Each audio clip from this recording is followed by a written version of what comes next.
Երազխախուրիկ երկաթգիծը վերականգնելու Երևանի առաջարկը թեև Մոսկվայից դրական արձագանքի արժանացավ, այնուամենայնիվ Հայաստանը Ռուսաստանի հետ հիմա քննարկում է նաև հայկական երկաթուղու ռուսական կառավարումը որևէ այլ երրորդ պետության փոխանցելու հարցը։ Սա այն պատճառով, որ Ռուսաստանի հետ որոշ երկրներ ոչ այնքան լավ հարաբերություններ ունեն, իսկ Սյունիքի ամերիկյան ճանապարհով անցնելու է նաև երկաթգիծը։ Հակառուսական չբացահայտվող ուժերը չեն ուզում ճանապարհ կտրել Մոսկվայի կառավարման տակ գտնվող ենթակառուցվածքներով։ Թրիփ բանակցություններին առաջարկել էին մեր երկրի տարածքով անցնող ծրագրով շրջանցել հենց մեզ։ Ռազմավարական դիրքերն ենք կորցնում ու նաև մեր մրցակցային առավելությունները, վարչապետն է ասել։ Ռուսաստանի Դաշնության մեր գործընկերների հետ եւ մենք հարցի վերաբերյալ նաև որոշակի ըմբռնում ենք տեսնում, ինչի համար շնորհակալ ենք, որովհետեւ ելի եմ ասում, մեր ասածի մեջ որևէ բան, որը ուղղված է Ռուսաստանի դեմ չկա։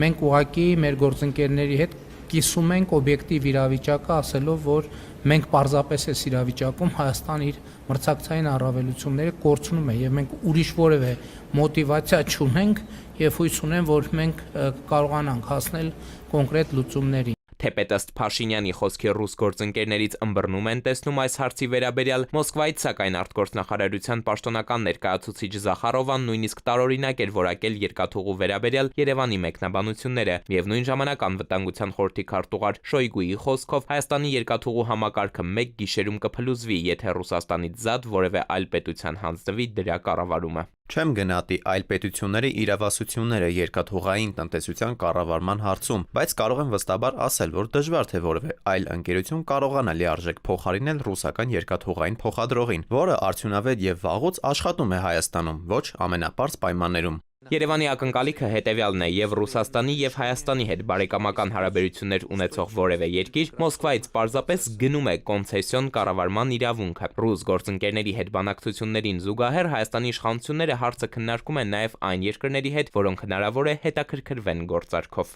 Մենք ակնկալում ենք, որ կան երկրներ, որոնք որ պատրաստ են գնել, բայց չեմ կարող ասել։ Ես ինքս հանդիպում եմ տարբեր երկրների դեսպանների հետ եւ բնական է հետաքրքրություն, խոսակցություն դրա մասին կա։ Այլ հարցը թե վերջում ինչ որոշում կլինի։ Ընդ որում քաղաքական որոշումը Երևանում դեռ չկա, իսկ օրակարգում տեղեկություններ են շրջանառվում, թե Երևանի ռուսական կառավարմամբ երկաթուղին գնելու հետաքրքրություն ունեն Քաթարն ու Քուվեյթը։ Վարչապետն այս տեղեկությունն ըստ էության չի հերքել։ Տնտեսական կախվածությունը, օրինակ, վերջին տարիներին կտրուկորեն աճել է Ռուսաստանից։ Հիմա այս ստեղծված իրավիճակում նաև պետք է հաշվի առնվի, որ մոտակա արդեն ժամանակ ընտրություններ են Հայաստանի Հանրապետությունում լինելու։ Դրա համար չեմ կարծում, որ մոտակա կես տարվա ընթացքում հնարավոր լինի կառավարման երկաթուղու հանձնումը այլ երկրին, որովհետև իհարկե սա արդեն վնաս կհասցնի Ռուսաստանի Դաշնությանը եւ իրեն կարող է կտրուկ արձագանք իրենց կողմից լինի։ Երկաթուղիները պարզապես ռելսեր կամ շարժակազմ չեն, դրանք նաև ազդեցության գծեր են քաղաքական, տնտեսական եւ երբեմն նույնիսկ անվտանգային։ Այդ պատճառով էլ ըստ մասնագետների Հայաստանի երկաթուղու կառավարման շուրջ քննարկումները դուրս են գալիս սովորական տնտեսական գործարքի շրջանակից եւ դառնում ավելի լայն տարածաշրջանային հաշվարկների մաս։ Փորձագետներն ասում են, քաղաքական զգայուն թեմա է, որի լուծումը կախված է թե Հայաստանի հաշվարկներից, թե